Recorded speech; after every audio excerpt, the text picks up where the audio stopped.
Ayan, so, syempre tayo ay dumaan sa magiging estudyante at napagdaanan natin, napag-aralan natin yung about sa living things and non-living things. So, syempre po, yung mga living things, mga bagay na may buhay. At yung pong non-living things, ito po yung mga bagay na walang buhay. So, ang bawat walang buhay daw ay hindi lumalago. Pero pagdating sa mga may buhay o mga living things, siguradong nag-grow. At kapag hindi naman nag-grow, pwedeng patay na or defect. So, let's talk about po facts about growth. So, mga katotohanan po patungkol sa paglago. So, number 1 po na growth is a sign of life.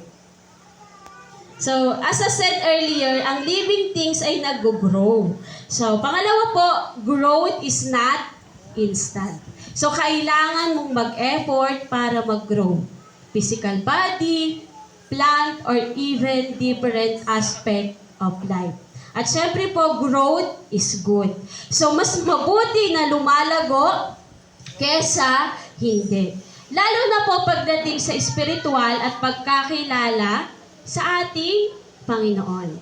So sa ating pong pag-aaralan ngayong umaga, dapat po nating maunawaan na kailangan nating lumago sa biyaya at pagkakilala kay Kristo upang makapamuhay ng banal.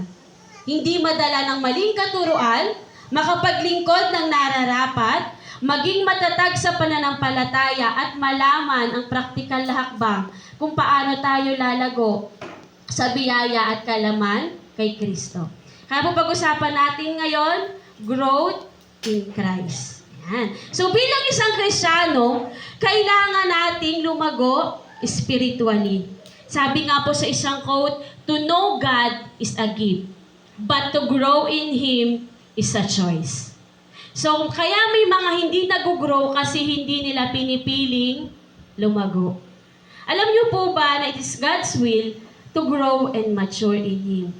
Sabi po sa Colossians 2:7, patuloy kayong lumago at tumibay sa Kanya. Magpakatatag kayo sa pananampalatayang itinuturo sa inyo at maging mapagpasalamat din kayo. Sabi po sa verse, patuloy kayong lumago. So mahalaga po na continuous ang paglago natin. So bilang mga believers in Christ, saang bahagi pa ng pagkakilala natin kay Jesus dapat tayo mag-grow? Ayan. So, basahin po natin ang 2 Peter 3:18.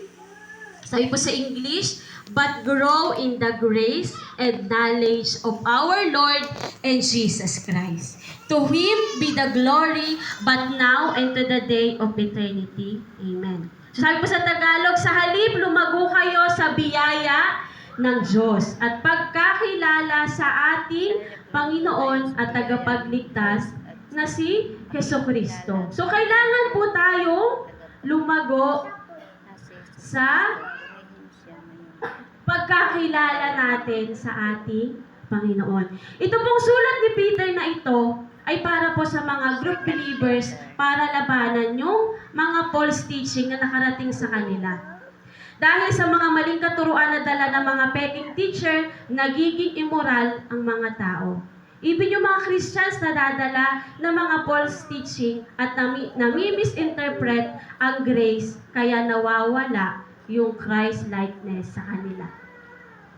So kaya nagbigay po ng panawagan si Peter sa Christian na mag-grow sa kanilang faith para makalakad sila ayon sa nais ng Diyos at hindi madala ng mga maling katuruan. Kaya dito po binigyan pansin ni Peter sa letter niya ng pagiging tunay ng Word of God at bumalik kay Christ. So hindi po kay Peter babalik kay Christ. Kaya babalik at babalik pa rin tayo kay Christ. So bago ang verse na to, sinabi na mag-ingat sila para hindi sila maligaw at matinag sa faith. Kaya sabi niya sa verse, sa halip, lumago kayo. So makikita natin na ganoon ka-importante na nag-grow sa faith.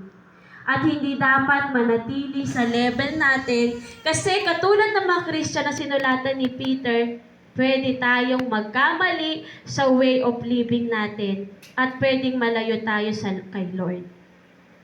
Pero saan po ba dapat tayo mag-grow pagdating sa pagkakilala o relasyon natin kay Jesus? So, as a Christian po, where do we need to grow? So, as a Christian, kailangan nating lumago sa grace niya. So, number 1 po, grow in grace. Sabi po sa verse 18 na sa halip, lumago kayo sa biyaya ng Diyos. Ayan. So, lumago sa grace, sa Greek word daw po ang grace ay charis. Ayan. Pinakinggan ko to, tama yung charis. Hindi sa charis. Charis.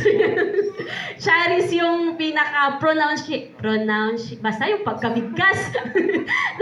So, ibig sabihin daw po ng grace ay favor, blessing, or kindness. So, grace is getting something we don't deserve. So, ang favor, blessing, at kindness ng Diyos na tinatamasa at ine-enjoy mo ng mga bagay ay ang mga bagay na hindi mo deserve. It is a provision na hindi mo kailangan paghirapan at ang grace na yan ay galing kay Jesus. Ayan.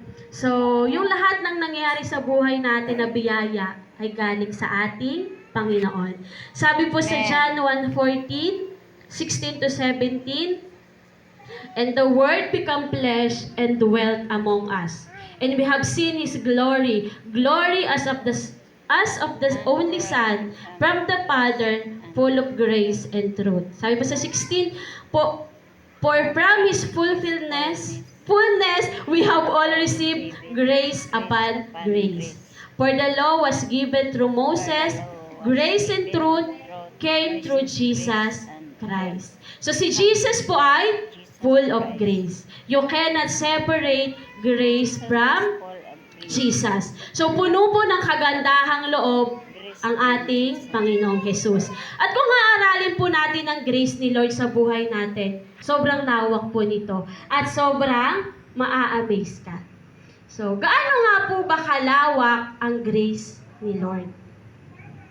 So, sabi, ayan. So, number 1 po, tingnan natin yung ilang binanggit dito na grace ng ating Panginoon. So, una po, His grace save us. Sabi po sa Ephesians 2:8-9, "Dahil sa biyaya ng Diyos, naligtas kayo nang sumampalataya kayo kay Kristo. Kaloob ito ng Diyos at hindi galing sa inyo. Hindi ito nakasalalay sa mabubuti ninyong gawa para walang maipagmalaki ang sinuman." So, naligtas po tayo dahil sa grace ng ating Panginoong Jesucristo. Pangalawa po, His grace chose us. Sabi po sa Romans 11:5-6, ganyan din ngayon, may mga natitira pang mga Israelita na tapat sa Diyos na pinili niya dahil sa kanyang biyaya.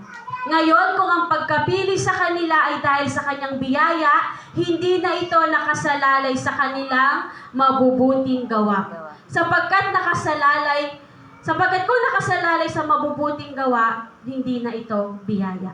So, yung grace ng Lord, pinili ka na. His grace chose us. Ayan. At pangatlo po, His grace justified us. So, sabi po sa Romans 3:24, "Ngunit dahil sa biyaya ng Diyos, itinuring na kayong matuwid sa pamamagitan ni Kristo Jesus na siyang tumubo sa atin. Ito'y regalo ng Diyos." So, napakagaling po ng regalo ng Diyos. Pang-apat po, His grace redeemed and forgave us. Sabi po sa Ephesians 1:7, "Tinubos tayo ni Kristo sa pamamagitan ng kanyang dugo at pinatawad ang ating mga kasalanan. Ganoon kasagana ang kagandahang loob." Sumunod po, His grace freed us from sin. So sapagkat, sabi po sa Romans 6:14, "Sapagkat hindi na dapat maghari sa inyo ang kasalanan, dahil kayo'y wala na sa ilalim ng kautusan, kundi nasa ilalim na ng kagandahang loob ng Diyos." So marami pa po ito. Sabi din po sa 1 Peter 4:10, "His grace enable us to serve. So bilang mabuting katiwala ng iba't ibang kaloob ng Diyos, gamitin ninyo sa kapakinabangan ng lahat ang kakayahang itinanggap ng bawat isa sa inyo. Next po is grace enable us to represent Him. So sabi po sa 1 Corinthians 15:10, ngunit dahil sa kagandahang loob niya, ako'y naging isang apostol. At hindi naman nawala ng kabutihan ang kaloob niyang ito sa akin. Katunayan, nagpagal ako ng higit kaysa sino man sa kanila. Subalit hindi dahil sa sarili kong kakayanan, kundi dahil sa kagandahang loob ng Diyos sa akin. At sunod po, His grace sustain us. Sabi po sa 2 Corinthians 12:9, ganito ang kanyang sagot, ang kagandahang loob ko ay sapat na para sa iyo, sapagkat lubusang nahayag ang aking kapangyarihan kapag ikaw ay mahina. Kaya't buong gala kong ipagmamalaki ang aking kahinaan upang manatili sa akin ang kapangyarihan ng Diyos. Amen. At next po, His grace bestow love on us. Sabi po sa John 3:16, sapagkat gayon na lamang ang pag-ibig ng Diyos sa sangkatauhan, kaya't ibinigay niya ang kanyang kaisa-isang anak upang ang sino mang sumampalataya sa kanya ay hindi mapahamak o hindi magkaroon ng buhay na walang hanggan. At syempre, His grace change us. Sabi po sa Titus 2:11-12, sapagkat nahayag ang kagandahang loob ng Diyos na nagdulot ng kaligtasan sa lahat ng tao. So sa dami ng ito, ilan lamang po ito sa naglalarawan sa grace ng Diyos sa Bible. Napakarami pa po nating makikita. At kung ma-appreciate po natin ito, di na tayo tatalikod kay Lord.